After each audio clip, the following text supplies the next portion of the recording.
This is the Conservative Czar, September 19th, 2012. I want to finish the series a little bit on Obama-Clinton foreign policy. I've talked about Libya, I've talked about Egypt, and now I wanted to talk about Afghanistan. Obama-Clinton foreign policy as it relates to Afghanistan.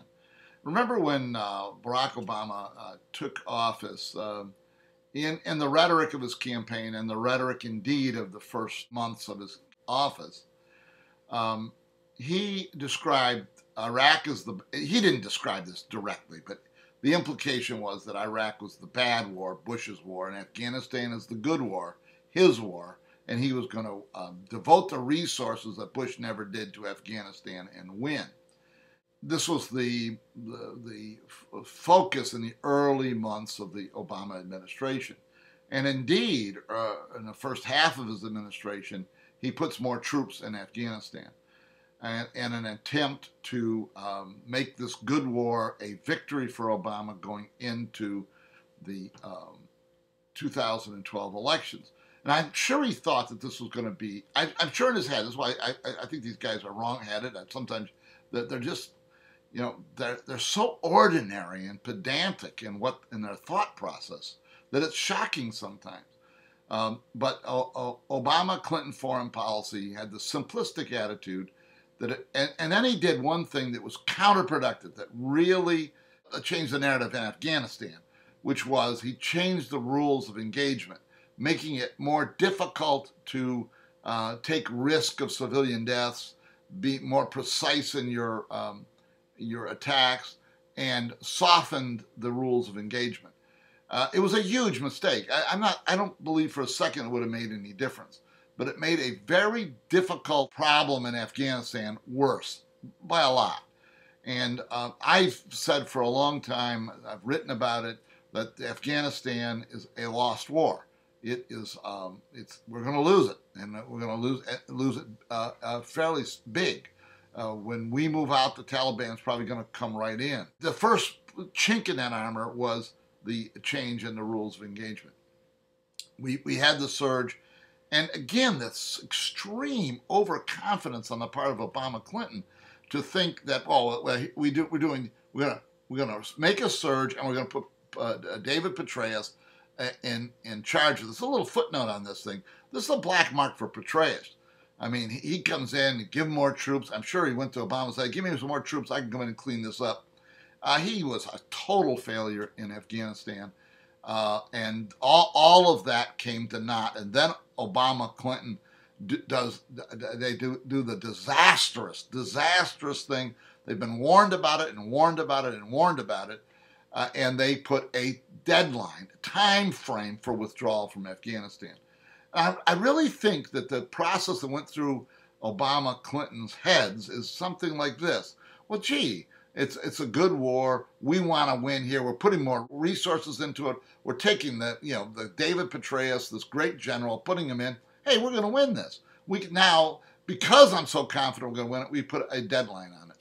The deadline, when it was announced, that was the end of the absolute any chance of Obama-Clinton affecting a victory in Afghanistan. It was done. It was toast.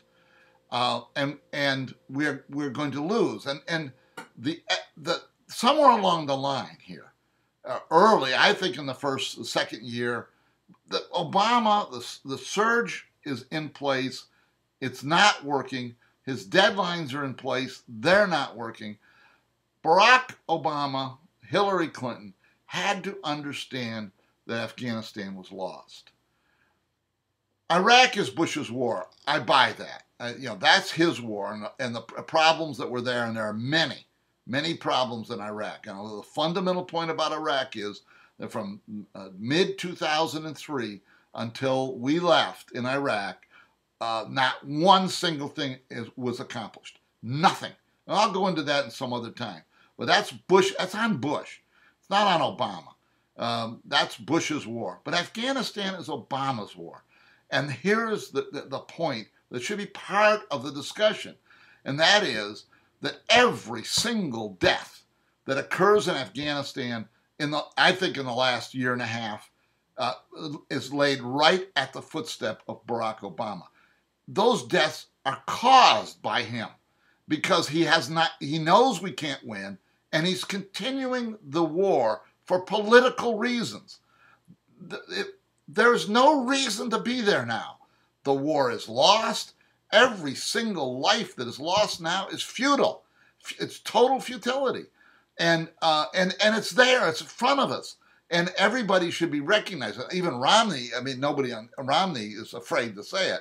And it brings up a problem with Romney, and that is, what's he going to do about it?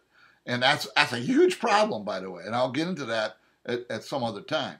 But this Afghanistan is a debacle, a disaster, almost it borders on criminality, that he continues the war and these people die when he knows there's no hope. His policies have made it impossible to win in Afghanistan. The rules of engagement being softened and the deadlines put in. The Taliban knows we're leaving. The Taliban is gaining strength, not losing strength. This is again, I keep repeating this. In Libya, it's a disaster. In Egypt, it's a disaster. In Afghanistan, it's a disaster, with American lives being lost every day needlessly.